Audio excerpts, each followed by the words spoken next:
Aprīļa nogalē Saeimas Izglītības, kultūras un zinātnes komisija izbraukuma sēdē apmeklēja Špoģu vidusskolu un Viduslatgales profesionālo vidusskolu, lai sarunā klātienē iepazītos ar aktualitātēm lauku skolu mācību kvalitātē, sabiedrības integrācijā un latviešu valodas apguvē Daugavpils novadā.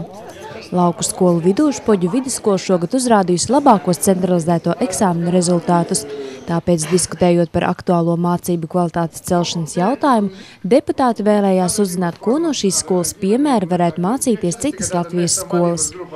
Uzrunātie skolotāji uzsvēra, ka ir nepieciešams palielināt latviešu valodas stundu skaitu. Tāpat būtu jārisina jautājums par mācību grāmatu saturu. Šobrīd trūkst universālu grāmatu, kurās būtu aptverta visapgūstamā viela. Turklāt mācību literatūra ir nesamērīgi dārga, kas rada lielu slogu skolēnu vecāku maciņiem. Daugavpils novada izglītības pārvaldes vadītāja Irēna Bulaša aicināja komisiju pārskatīt pašvaldību savstarpējo norēķinu sistēmu, kas katru gadu Daugavpils novada maksā 500 000 latu. Viesojoties Viduslatgales profesionālajā vidusskolā, kura pērn izveidojās apvienojoties Preļu, Dagdas, Jaunaglonas un Višķu arodskolām, deputāti diskutēja par profesionālās izglītības nākotni. Šobrīd pašvaldību uzdevums ir līdz gada beigām izšķirties vai pārņemt profesionālās skolas savā pāraudzībā. Mēs braucām iepazīties ar realitāti, bez īpašām cerībām, bet pārliecināties par to, ko jau nereizi vien esam redzējuši citās Latvijas profesionālās un vispārējās izglītības iestādēs un par ko nereizi vien esam sprieduši pie Saeimas galda.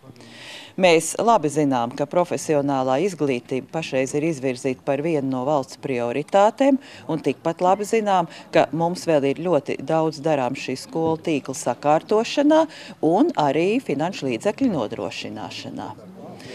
Uz Rīgu mēs brauksim ar pārliecību, ka ir vērts veltīt daudz lielāku uzmanību mūsu profesionālajām skolām, it īpaši Latvijas novados, jo, kā šodien reiz vien izskanēja sarunā, ja būs skola, novadā būs dzīvība.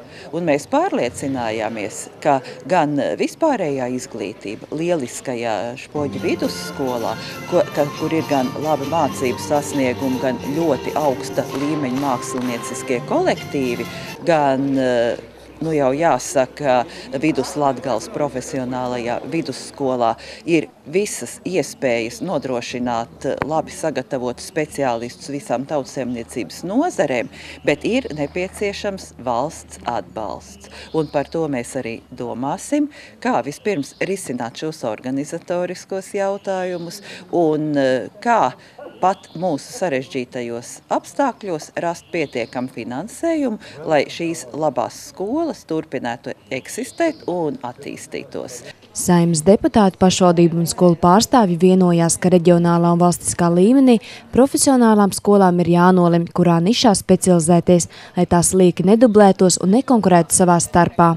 Tā, piemēram, Višķos varētu palikt tikai lauksaimniecības izglītības programma.